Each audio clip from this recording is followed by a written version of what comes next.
안녕하세요. 다양한 경제방송에서 출연을 하고 있는 경제방송 전문가 김민성 대표라고 합니다. 오늘은 여러분들한테 설명드릴 내용들은 지금 시장에 대해서 어떠한 좀 이슈가 있고 그 순환매를 통해서 우리가 어떠한 투자 포인트를 잡아가야 되는지 여기에 대해서 간단하게 설명을 드리는 시간을 갖도록 하겠습니다. 지금 오늘 다시 한번 음식료 섹터가 굉장히 강세를 보여주고 있는데요. 여기에 대해서 우리가 어떠한 투자 포인트를 잡아야 되는지 간단하게 설명을 드리면은 지금은 먼저 시작을 했던 게 구제역이 발생이 됐습니다.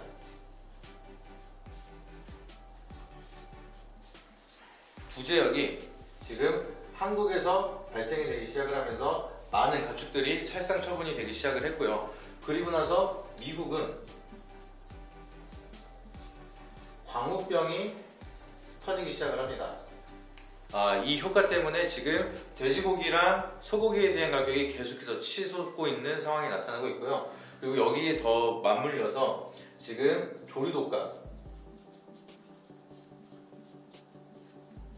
조류독감이 어디서? 브라질에서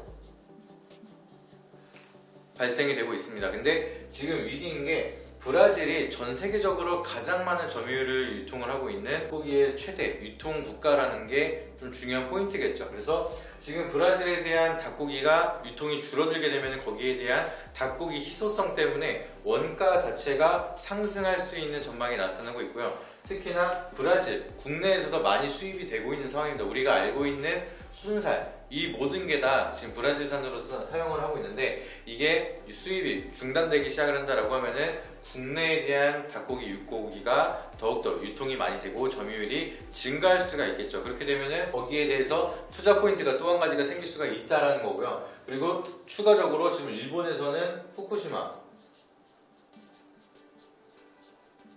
오염류 방출에 대한 이슈가 나타나고 있습니다. 그렇게 되면은 많은 수산물들이 오염류에 노출이 되기 시작을 하면서 수산물에 대한 희소성이 더욱더 커지기 시작을 하거나 우려감 때문에 여기에 대한 대체제들이 필요한 상황이 나타날 수가 있겠죠. 그래서 지금 구제역이라든지 광우병이라든지 이게 터지기 시작을 하면서 돼지고기,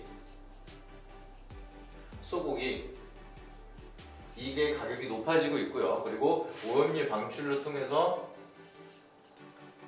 수산물 가격도 오르고 있습니다. 그러면은 여기에 대해서 대체제로 나타나는 게 대표적으로 닭고기고요. 그리고 브라질 수입산이 들어오기 중단이 되기 시작을 한다. 그리고 줄어들기 시작을 한다라고 하면은 국내 닭고기에 대한 점유율이 증가할 수밖에 없겠죠. 특히나 좀 닭고기라든지 돼지고기, 소고기, 수산물 같은 경우에는 이제 많은 기업들이 유통을 하거나 아니면은 주기적으로 유통을 받아야 되는 소상공인들이 있기 때문에 좀 견고한 수요가 있다라고 보시면 될 것 같습니다. 그 견고한 수요가 무너지기 시작을 한다라고 하면은 거기에 대한 희소성 가치가 부각이 되기 시작을 하면서 가격이 상승을 하게 되고 수요는 견고하고 높은 가격에 판매가 되니까 거기에 관련되어 있는 기업들은 이제 영업이익이라든지 매출액의 수혜를 받을 수가 있겠죠. 그래서 지금 먹거리 사이클이 시장에서 순환매가 계속해서 나타나고 있는 상황이다. 이거를 이해하실 수가 있겠고요. 그리고 지금 구제역, 광우병, 조류독감, 후쿠시마 이게 다 우리가 먹거리에 포함되어 있는 이슈인데 특히나 시장에서는 우리가 살아가는 데 가장 중요한 의식주 여기에 식에 포함되어 있는 겁니다. 그러면은 먹거리에 유지가 되고 있는 이런 이슈들은 시장에서 굉장히 민감하게 받아들이는 경우가 많은데 지금 우리가 과거에도 인플레이션, 에그플레이션, 슈가플레이션 여러 가지 플레이션이 붙기 시작을 하면서 음식료 섹터라든지 뭐 사료 섹터 이런 게 끊임없이 발발이 되고 있습니다. 그래서 우리가 거기에 대해서 굉장히 민감하게 시장에서 반응이 나타나는 것을 우리는 시장 참여자로서 한번 봤기 때문에 여기에 대한 이슈가 단순히 그냥 끝나진 않을 거고 거기에 대한 순환매가 한 번 더 다시 만들어질 수가 있기 때문에 많은 시장 참여자들도 그런 생각을 할 거예요. 그래서 우리는 거기에 대한 투자 포인트를 같이 따라가면서 얼만큼 대응을 하느냐 이게 또 중요한 포인트가 될 수가 있을 거다 이렇게 말씀을 드리고요. 이게 사실상 장기화가 되면은 오히려 안 좋을 수는 있습니다. 소비자 가격이 증가를 하고 소비 심리가 위축이 되기 시작을 하면은 장기적으로 봤을 땐 기업에도 영업이익이라는 이런 게 손실이 전환이 될 수가 있고, 마니커 같은 경우에는 이제 닭고기가 너무 비싸지면서 치킨 가격도 상승을 하기 시작을 하다 보니까 오히려 닭고기에 대한 점유율이 훼손이 되고 영업이익으로 줄어드는 그런 상황이 나타났습니다. 그래서 이거는 약간 단기적인 테마 트레이딩 개별 장세를 응용하는 흐름으로 이해를 하시면 좋을 것 같고, 그리고 지금 구제역 이슈로도 이제 바이오로도 연관해서 우리가 볼 수가 있어요. 우리가 구제역이 발발돼서 우리가 여기서 체크 포인트가 뭐냐면은 이거를 백신이랑 같이 연관해서 투자 포인트를 한 번 더 체크를 하셔야 됩니다. 이제 구제역이 발생이 됐는데 이 전염병을 예방접종을 했는데도 불구하고 구제역이 크게 커졌다라는 게 굉장히 중요한 포인트가 되겠죠. 그러면은 지금까지에 대한 백신, 예방접종을 했는데도 불구하고 백신에 대한 불확실성이 생겼다라는 거예요. 그렇게 되면 정부에서는 새로운 좀 믿을 수 있는 백신을 개발하는 데 좀 총력을 가할 게 나타날 거라고 보여지고 있고, 지금 바이오 산업에서는 특히나 동물 백신을 다루고 있는 기업은 새로운 기회가 만들어진 셈이죠. 그렇기 때문에 뭐 우정 바이오라든지 이글벳이라든지 뭐 이런 종목들은 백신 관련해서 기대감이 먼저 형성이 될 수가 있고, 그리고 정부에 대한 수혜가 이어진다라고 하면은 이 구제역이라는 이슈 이후에 백신에 대한 의무화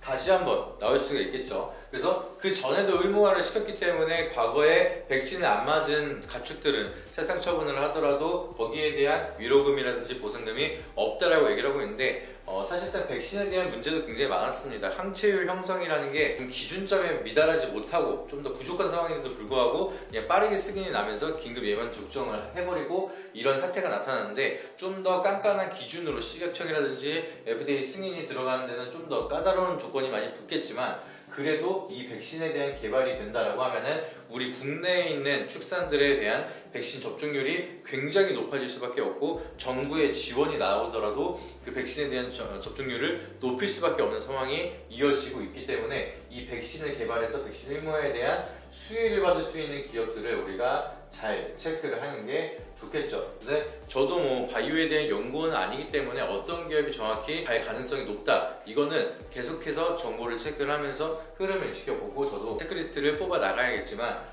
지금은 여기에 대한 기대감이 만들어지고 있으니까 연관이 있는 기업들 수급이 들어오고 트레이딩적으로는 충분히 기회가 아직 많이 남아있다, 이거를 기억을 하시면 좋을 것 같습니다. 그래서 지금 우리가 봐야 되는 산업들은 지금 먹거리라든지 구제역으로 파생되는 테마도 아직까지는 끝나지 않았다. 그리고 이게 얼마나 파이를 가져갈 수가 있느냐, 그리고 시장에서는 재료라는 게 존재를 하면요,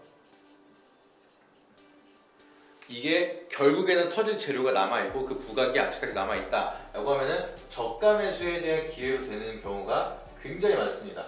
그래서 제가 계속해서 톡방에서도 우리 회원님들한테 말씀을 드렸던 게, 우크라이나 재건주 계속해서 이 종목들은 포트폴리오에 어느 정도 채워 놓으셔야 된다, 한두 종목 정도는 가지고 계셔야 된다라고 말씀을 드렸고, 이 주가가 빠지더라도 어차피 추매를 하는 거를 전제하로 두고 이 수혜를 확실히 받을 수 있는 기업이라면은 굉장히 파이를 강하게 가져가면서 엄청난 상승을 보여줄 수밖에 없고, 우크라이나 재건은 시간이 걸리더라도 결국에는 잭팟이 터질 수 있는 수출 이슈를 가지고 있기 때문에 지금의 하락은 사실상 집중도가 다른 쪽으로 쏠려서 조정을 받는 거지, 이거는 결국에는 터질 재료다. 저 같은 경우에는 이런 종목들은 크게 걱정 안 하고 계속해서 홀딩을 하고 평단 관리만 잘하면은 좋은 결과를 더 크게 가져갈 수 있다고 생각을 하는데, 테마에 대한 흐름을 우리가 재료를 적용을 해서 매매를 할 때는 이러한 믿음이라든지 재료에 대한 체크가 굉장히 중요합니다. 단발성으로 한번 나오고 끝날 것들은 우리가 트레이딩적으로 접근을 하셔야 되지만, 그게 아니라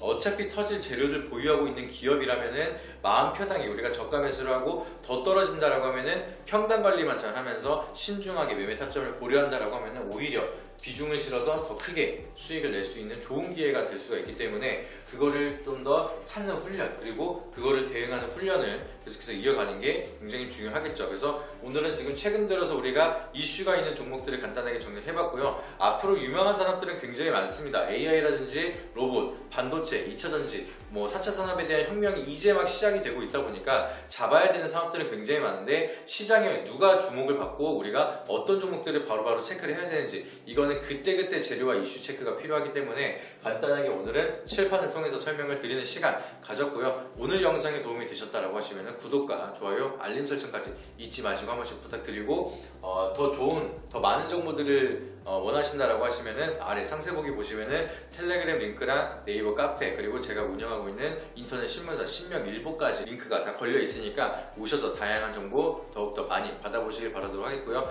지금은 와디즈 펀딩을 진행하고 있습니다. 그래서 댓글 고정을 보시게 되면은 제가 이런 식으로 다양한 교육 그리고 정말 중요한 투자 포인트를 잡아드리는 내용들을 새롭게 신규 강의를 통해서 준비를 해드리고 있고 얼리버드 혜택을 통해서 정말 저렴한 가격으로 여러분들에 대한 리딩까지 도와드리면서 학습을 위한 그리고 여러분들의 시장의 독립을 위한 서비스들이 다양하게 준비가 되고 있으니까 꼭 한 번씩 오셔서 확인하시고 얼리버드 할인 상품까지 꼭 잡아가시기를 바라도록 하겠습니다.